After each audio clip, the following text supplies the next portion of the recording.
Hadirin sidang jamaah Jumat yang dimuliakan Allah Subhanahu wa taala, marilah kita senantiasa meningkatkan iman dan takwa kita kepada Allah Subhanahu wa taala, yaitu menjalankan segala perintah-perintah Allah dan menjauhi segala yang dilarang oleh Allah Subhanahu wa taala. Hadirin yang dimuliakan Allah Subhanahu wa taala, pada suatu hari ketika Nabi Musa alaihissalam sedang berdakwah memerangi orang-orang kafir yang jahat, ganas dan buas, Nabi Musa melewati lorong-lorong dan kampung tempat tinggal Balham bin Ba'urah di negeri Kan'an. Maka penduduk negeri Kan'an menghadap kepada Balham dan memohon kepadanya agar mendoakan supaya Nabi Musa tidak bisa masuk ke negeri itu. Alasan mereka adalah Nabi Musa itu orangnya keras, kejam, dan diktator. Mungkin kita semua akan terusir dari sini, atau kita semua akan ditindas atau ditumpas. Balham dengan tegas menjawab, "Oh, kamu ini ngaco. Musa itu nabi utusan Allah. Beliau datang dengan dilengkapi tentara malaikat dan rombongan atau jamaah orang-orang soleh dan beriman dengan maksud dan tujuan membasmi kezaliman dari orang-orang kafir yang jahat, buas dan ganas. Jika aku berdoa demi kecelakaan beliau, maka pasti aku akan rugi dunia dan akhirat." Mula pada pertama kalinya permintaan mereka ditolak oleh Balham. Tetapi untuk yang kedua kalinya mereka menangis merengek-rengek lagi agar Balham meluluskan permintaan mereka. Balham berkata, "Sudah aku katakan bahwasanya aku tidak bisa. Tapi kamu tetap mendesak. Tunggulah, aku akan mencoba munajat dulu kepada Allah Subhanahu wa taala." Pada malam harinya ia bermimpi bahwa Allah Subhanahu wa taala melarang untuk melakukan hal itu. Setelah mereka semua itu tahu tentang hasil munajatnya dilarang oleh Allah Subhanahu wa taala, namun mereka semua masih tetap merengek-rengek minta agar Balham menolongnya, sambil dibawakan bingkisan hadiah yang sangat banyak dan istimewa. Setelah Balham menerima hadiah, Balham berkata, "Aku akan memohon petunjuk lagi kepada Allah." Tetapi pada malam itu Balham tidak memperoleh petunjuk apa-apa. Penduduk negeri Kan'an itu berkata, "Ini satu tanda bahwa Allah tidak melarangmu, hai Balham. Sebab jika Allah melarangmu, tentu ada lagi alamat seperti yang terlihat pada malam-malam kemarin." Mereka semua tidak henti-hentinya membujuk dan merayu Balham, hingga akhirnya Balham kehabisan akal. Maka dikendarilah untanya menuju ke puncak gunung untuk dapat menyaksikan bala tentara Nabi Musa. Dan Balham terus berdoa agar bala tentara Nabi Musa tidak sampai bisa masuk ke negeri Kan'an itu.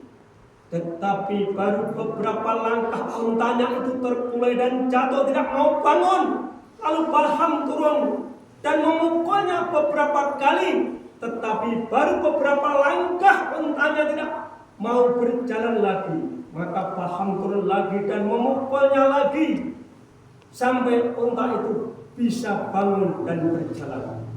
Dengan kodrat Allah Subhanahu wa taala, dengan seizin Allah Subhanahu wa taala, dengan kehendak Allah Subhanahu wa taala, unta yang dikendari Balham itu bisa berbicara dirinya Allah Subhanahu wa taala. "Wahai Balham, celaka kamu ini.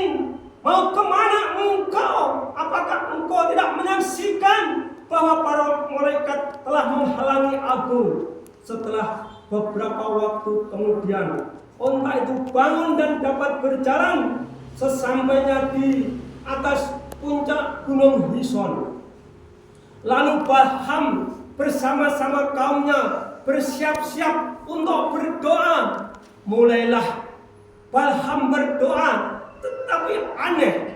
Sebab setiap Balham berdoa atas kecelakaan Nabi Musa dan bala tentaranya berbalik menjadi doa yang isinya kebinasaan, kehancuran kaumnya Balham, kecelakaan kaumnya Balham. Setiap Balham memanjatkan doa untuk kesuksesan, kejayaan kaumnya berbalik menjadi doa yang isinya untuk kesuksesan, kejayaan laskar-laskar Nabi Musa dan bala tentaranya. Waktu itu Balham diprotes oleh kaumnya. Maksudku sebetulnya mendoakanmu, tetapi aneh. Lidahku tidak dapat aku kuasai. Dengan demikian jelaslah aku hari ini sudah rugi dunia dan akhirat. Maka sekarang ikutilah saran-saranku. Kumpulkan para wanita-wanita yang cantik, gadis-gadis yang anggun, dan dihiasi mereka dengan pakaian atau perhiasan yang bagus-bagus dan indah. Kemudian suruh mereka semua untuk menjajakan, untuk menawarkan dagangannya kepada bala tentara Nabi Musa. Dan pesanlah mereka semua jangan sampai menolak jika diajak berzina. Jika hal ini bisa kamu laksanakan, maka sukseslah, berhasillah cita-cita dan rencanamu. Lalu semua saran Balham itu dilaksanakan oleh kaumnya dengan penuh kesungguhan. Namun di antara salah satu pengikut Nabi Musa itu ada yang bernama Zamri. Ketika Zamri melihat kecantikan wajah seorang wanita yang bernama Kasti, Zamri sudah tidak dapat lagi menahan nafsu birahinya, sehingga mereka si Kasti dihajak berzina.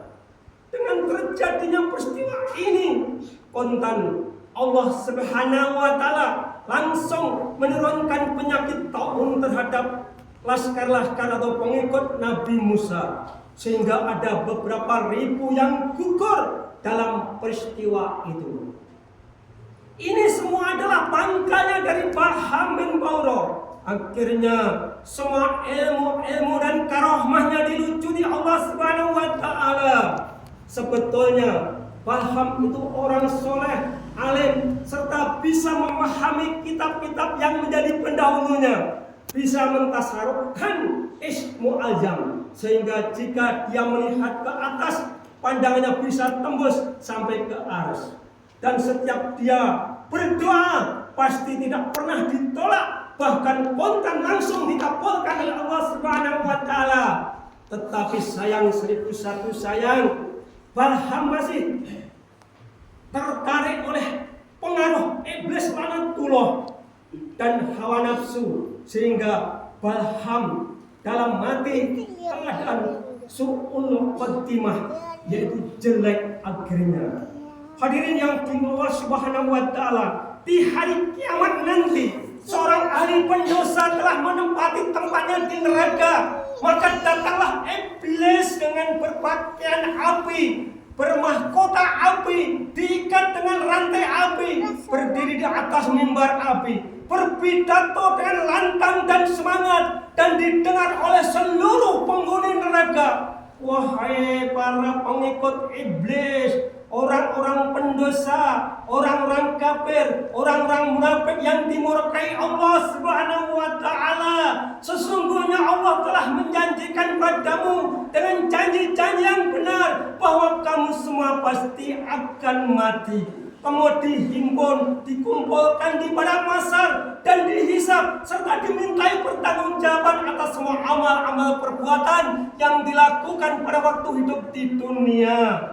Dan sesungguhnya kamu telah salah mengira bahwa kamu akan hidup kekal selamanya di dunia dan tidak akan mati meninggalkan dunia serta bertransmigrasi ke kampung akhirat. Sebetulnya iblis tidak kuasa padamu pada waktu di dunia dulu. Aku iblis hanya berbisik-bisik dan membuat ragu-ragu atau was-was di hatimu. tetapi kamu telah mengikuti aku iblis serta menerima semua saran-saranku, maka pada hari ini kamu jangan mencela aku, tetapi celalah dirimu sendiri. Mengapa kamu tidak taat kepada Allah Subhanahu wa taala? Aku iblis pada hari ini tidak dapat menyelamatkan kamu dari azab Allah Subhanahu wa taala. Hadirin Allah Subhanahu wa taala, mungkin hanya di sini saja apa yang dapat kami sampaikan. Mudah-mudahan menambah keimanan dan ketakwaan kita kepada Allah Subhanahu wa taala. Wa hasri innal insana lafi khusrin illa alladziina aamanu wa 'amilus shalihati wa tawassaw bil haqqi wa tawassaw bis sabr wa qul bi wa antal khairur rahim.